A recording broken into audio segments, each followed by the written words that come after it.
Bonsoir à tous. Alors, dans cette capsule, nous allons aborder le deuxième exercice concernant la radioactivité. Alors, nous allons lire l'énoncé de l'exercice.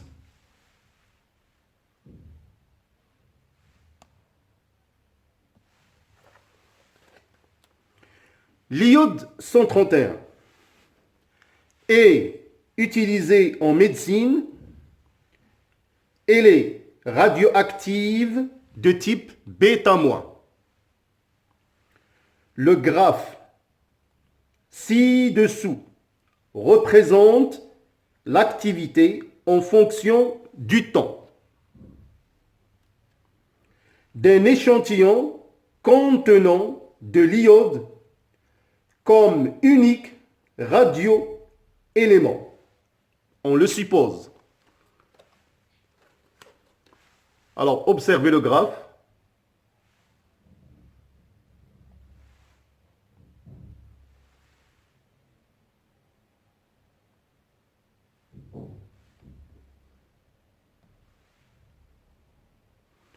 Alors, question numéro 1. Quelle est l'unité de petit a? L'activité. À quoi correspond-elle? Question numéro 2. Mesurer la constante de temps taux. En déduire la valeur de lambda qui correspond à la constante de désintégration et T1,5, la durée de demi-vie. Troisièmement, que vaut l'activité initiale petit a 0? En déduire N0, le nombre initial de radionucléides. Question numéro 4. Exprimer l'activité A de T, puis N de T en fonction de T, de petit a indice 0 et de taux, la constante du temps. La dernière question, calculer l'activité petit a et grand N pour l'instant T égale 1,1 an et conclure. Donc je vous laisse encore une fois le temps de relire vous-même l'exercice.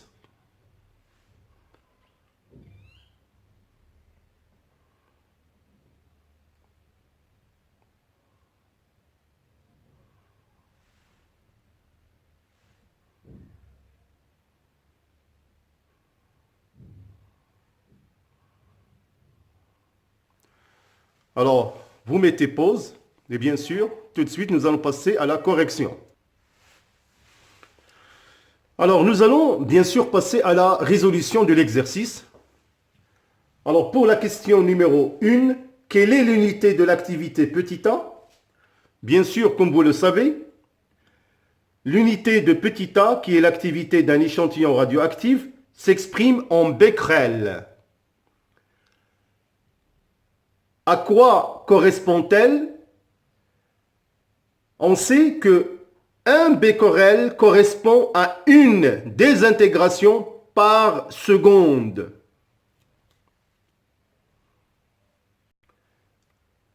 Pour la question numéro 2, mesurer la constante de temps.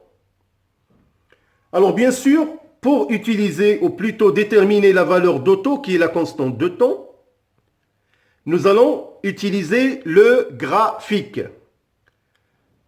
Sur le graphique, c'est marqué la tangente à l'origine. Alors je vais bien sûr réutiliser le graphe de l'exercice pour déterminer taux. Alors, comme vous pouvez le remarquer, la tangente à l'origine, alors en pointillé, il coupe l'axe de temps en une valeur de temps qui est de 11,7.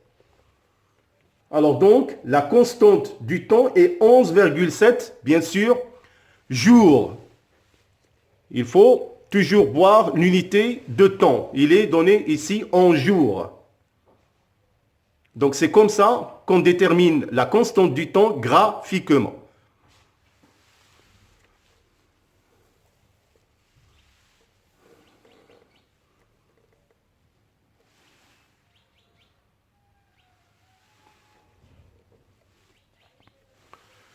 Alors, donc on a déjà déterminé la constante taux qui est égale à 11,7 jours, que je vais bien sûr convertir en secondes. Ça fait 1,010 puissance 6 secondes.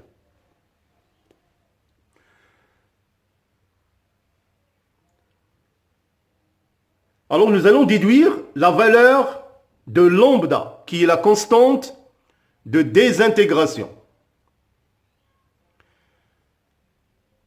Alors, lambda, comme vous pouvez son expression, elle est de lambda est égal 1 sur taux. 1 sur taux. Bien sûr, après calcul, vous allez trouver 9,9 10 puissance moins 7 secondes moins 1. Faites très attention. L'unité de la constante de désintégration, c'est le seconde moins 1. Alors, bien sûr, après, nous allons déduire T1 demi. Comme vous le savez, vous avez déjà une expression qui donne T1 demi. Alors, T1 demi. Alors, donc, l'expression de T1 demi. Donc, il y a une expression qui donne T1 demi. T1 demi égale ln de 2 multiplié par taux, qui est la constante du temps. Il suffit tout simplement de remplacer. Alors, 7,0 multiplié par 10 puissance 5 secondes.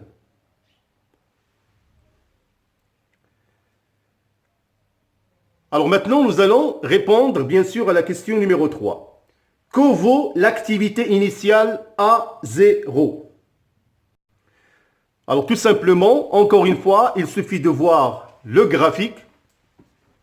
Alors A0, à l'instant t est égal à 0, est égal à 10 puissance 6 becquerel. Donc il suffit seulement de la lire sur le graphique.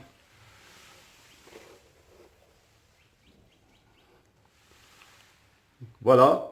Donc à l'instant t est égal à 0, l'activité est de 1. Il est de 10 puissance 6 becquerel, bien sûr.